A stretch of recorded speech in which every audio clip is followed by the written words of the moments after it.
Oi, gente, boa tarde, boa noite, bom dia. Eu sou a Thaís, sou militante do PSTU. A gente tá gravando esse vídeo um pouco para o Altino contar pra gente como foi o processo de greve dos metroviários.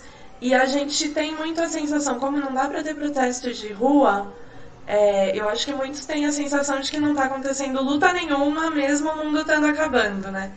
Só que tem luta acontecendo. Então, não tanta quanto a gente gostaria, mas tem. Então a gente chamou aí o Altino para contar pra gente sobre uma dessas lutas que foi a dos metroviários na semana passada.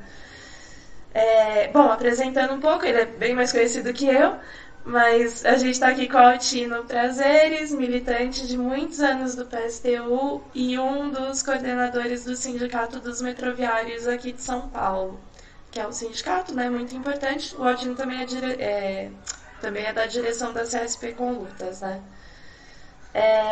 Altino, conta pra gente então, filho.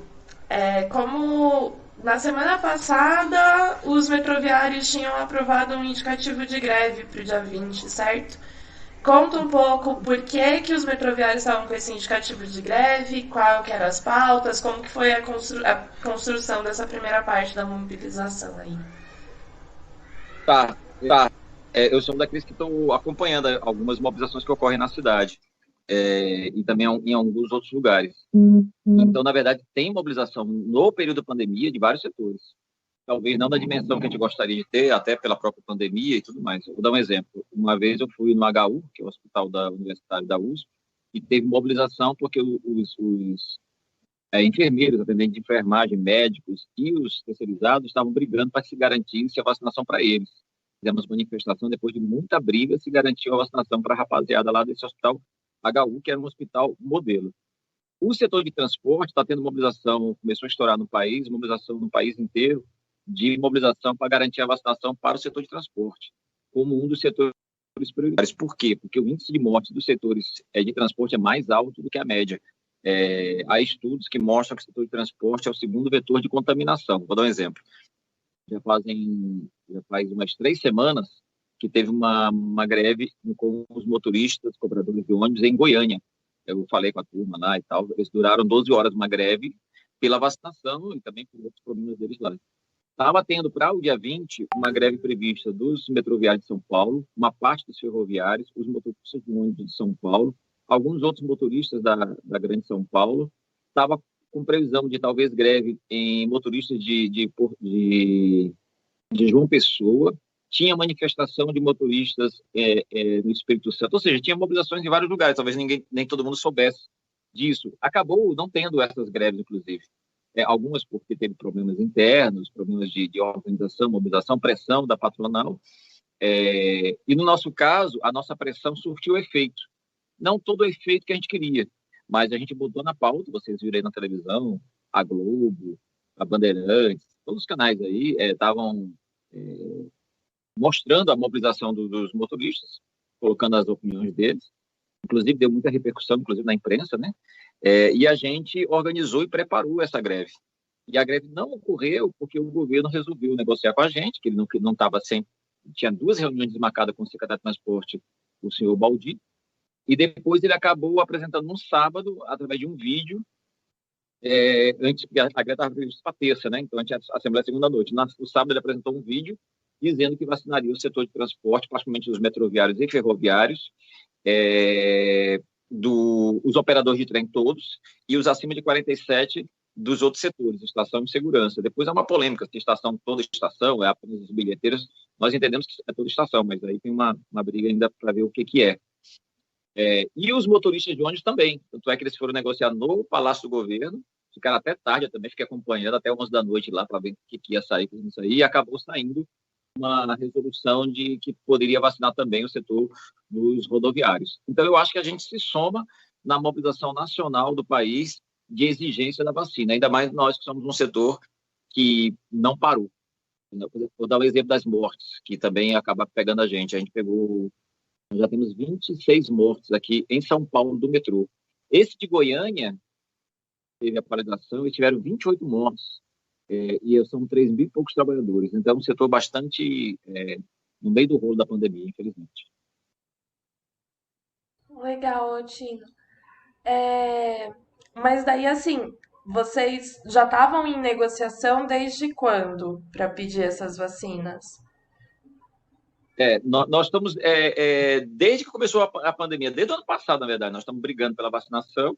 Nós tomamos um cuidado para não ser corporativo, tipo assim, brigar só por nós, porque a briga não é só pela gente, mas a gente sabia que depois dos hospitais e depois dos idosos, a gente deveria ser das prioridades da vacinação. Mas a nossa briga é a vacinação para toda a população, mas na ordem de prioridade, a gente entendia que os médicos, os hospitais, os enfermeiros, os terceirizados dos hospitais eram os primeiros, junto com os idosos, porque tinham um risco de vida maior, mas na sequência a gente seria um dos setores. Então a gente achou estranho nas entrevistas o pessoal falar de transporte, mas na hora H não apareceu o transporte. Então isso criou uma irritação na categoria muito grande. Então, desde que começou a tal da segunda turma, vamos dizer assim, a segunda prioridade, a gente não apareceu, começou uma pressão da própria categoria, não só em São Paulo, mas como você viu no país inteiro, exigindo que o setor do transporte fosse vacinado por vários motivos. Um, porque a gente não pode parar, e quanto mais a gente para, mais complica, mais lenta. E também porque o índice de mortes e contaminados no nosso setor é muito alto, muito maior do que a média da população. Então começou a ter a pressão. Então já faz quase um mês, mais de mês que nós estamos pressionando o governo para isso. E aí depois foi uma mobilização interna. Então tem várias mobilizações. O final seria a greve, mas já tinha tido mobilizações. A gente fez um dia de preto, por exemplo, no dia 16, que foi na sexta-feira anterior à greve, que foi a sexta-feira passada. A gente fez um dia de preto, os metroviários tiraram o uniforme, usaram adesivo, nas manutenções da manifestação, então teve várias mobilizações anteriores. Não, e foi um dia de luto com bastante adesão, né? Eu tive a impressão de que deu para dar uma boa agitada na cidade. Isso.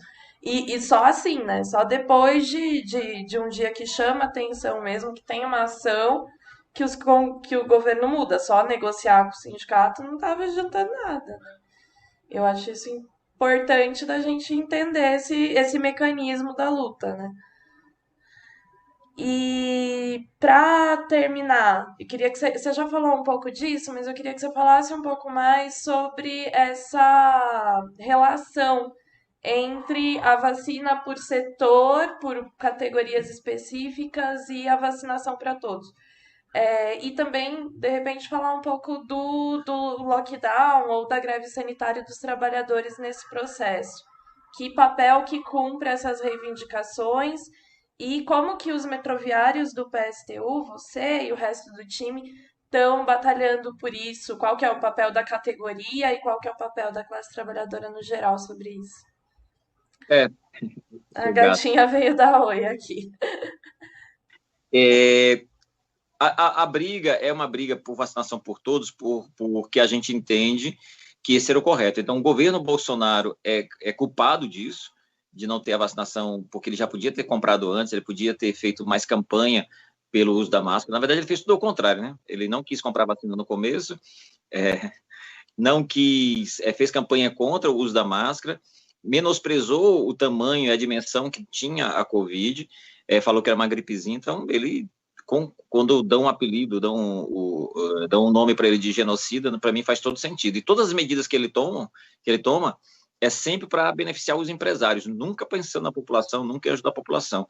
E esse auxílio emergencial que ele tirou no meio da pandemia, depois voltou a crescer as mortes, ele volta, mas volta com uma mixaria, já era R$1.600, já era bem pouco. Agora, na média, R$250, isso mostra. E ainda mais com a inflação que subiu o preço da carne, do ovo, da galinha, até a asinha de frango, que era uma coisa mais baratinha que a gente podia comprar, que era bem legal. Agora está tudo caro. Isso é um absurdo. Então, o governo tem condições de dar 600, tem condições até de dar mais, dar um salário mínimo para as pessoas poderem ficar nas suas casas. O metrô está lotado porque as empresas obrigam as pessoas. Nesse momento, ficar desempregada, as pessoas preferem se arriscar. Isso é um fato da realidade. E é muito difícil dizer para as pessoas: fiquem em casa, perca seu emprego mas garanta a sua vida. O risco é muito grande, porque você depois não tem como sobreviver. Então, o que o governo deveria ter feito? O Bolsonaro é culpado nisso, mas o Dória também, porque o Dória também podia dar uma condição para que as pessoas tivessem parte desse auxílio emergencial, já que o governo federal não deu, ele poderia também contribuir, e também poderia obrigar as empresas a garantir isso, mas ele não fez. Então, nesse sentido, o governo Bolsonaro, o Dória, o prefeito de São Paulo, todos eles estão, vamos dizer assim, eles estão à mercê dos grandes empresários. E são contraditórios, né? Porque o Bolsonaro, por um lado, dizia que era uma gripezinha, o Dória está mais preocupado em ser candidato para 2022, e o prefeito de São Paulo aumentou o salário dele depois da eleição, depois fala que todo mundo tem que fazer sacrifício, mas o dele ele não fez, né? Ele aumentou em 11 mil reais, em 40 e poucos por cento o salário dele. Então, os governantes dizem uma coisa, inclusive na época da eleição, e depois fazem completamente outra, para enganar a população. Mas a luta nossa é a luta para todo mundo. Só que a gente queria que na ordem da prioridade a gente fosse uma delas. Por quê? Porque a gente está morrendo, porque nós estamos sendo contaminados. Tem mais gente, né, nessa história da outra prioridade, tem vários outros setores. Por exemplo, um dos setores que mais morrem são os terceirizados da limpeza. Por exemplo, o pessoal que faz limpeza de rua está bastante contaminado, então eles têm com toda razão exigir que eles estejam na ordem da prioridade. Como os operadores de trem, na medida do governo, eles botaram os maquinistas, os operadores de trem, tanto da CPTM da ferrovia, como independente da idade, já garantir todo mundo, mas ele não botou o pessoal de estação de segurança, que está na frente de linha também, atendendo o público. Eles fizeram isso, na minha opinião, porque nós temos um grau de mobilização grande, esse setor específico, mas também porque a gente denunciou que não tinha menos trens agora do que antes da pandemia. E por que isso? Por vários motivos. Um é falta de operador de trem. Está faltando maquinista, tanto na CPTM como no metrô. Precisa contratar gente. Só que o governo tirou o dinheiro da gente. Precisa contratar gente da manutenção, porque está faltando gente. Eles demitiram no final do ano passado mais de 100 pessoas da manutenção. Então, eles precisam pôr gente para operar o trem, precisam de mais gente na manutenção e precisam de peças. Está faltando peça no metrô também para repor. Então, demora mais o trem a sair. Então, o trem está parado para manutenção, demora um pouco mais, porque está faltando material para poder consertar os trens. Então, tudo isso fez com que o governo tentasse dar uma resposta. Qual foi a resposta do governo? Não, eu vou vacinar todos os operadores de trem para ver se eu consigo botar mais trens para rodar. Tá bem. Só que no dia seguinte, na terça-feira, quando a gente não teve a greve, mas eu fui no tráfego da linha 1, que a gente chama tráfego, né, que é o setor de operador de trem, fomos com os operadores de trem da linha 2, da linha 3, da linha do monotrilho, nós fizemos manifestações, tiramos foto com os operadores de trem, dizendo o seguinte: nós não queremos vacina só para nós, a gente quer vacina para todos os metroviários e para toda a população, para mostrar que a gente briga por todos nós, porque nós nos consideramos, vamos dizer assim, do mesmo setor, vamos dizer assim, os de baixo contra os de cima. E mais uma vez aqui eu denuncio essa proposta que saiu no Congresso Nacional, dos empresários e das empresas poderem comprar vacina à parte.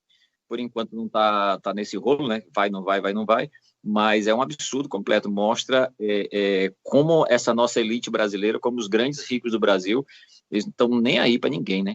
Diz respeito a qualquer coisa. Então, eles querem legalizar aquela palhaçada que aconteceu em Minas Gerais, que depois a moça acabou botando soro fisiológico nos seus empresários lá. Essa moça é minha heroína, sabia? Eu achei muito legal ela ganhar dinheiro dos burguesão lá jogando soro neles. Eu achei muito bom. Lógico que não é esse o método da classe trabalhadora, mas eu achei muito inteligente. Bom, Altino, acho que é isso. Você quer fazer mais algum comentário? Não, vamos continuar na luta pela mobilização, pelo lockdown, pela quebra da patente. Se quebrasse a patente, a gente teria vacina muito mais rápido. Então, se o governo quer fazer alguma coisa rápida, e deveria fazer, quebra a patente para a gente poder acelerar o processo de produção de vacina. Isso seria uma coisa muito efetiva. Sim, isso seria importante mesmo, porque também não adianta a gente ficar brigando pela ordem se não tem vacina, né? A importação de insumos que o Brasil precisa fazer por toda a destruição que a burguesia está fazendo no nosso país, no parque industrial, é um problema, né? Tão grande quanto as tentativas do governo aí de furar a fila, né? Mas muito bom. Muito obrigada, Altino. Show de bola a nossa conversa aqui. Obrigada. Tá, Tchau, até mais. tchau.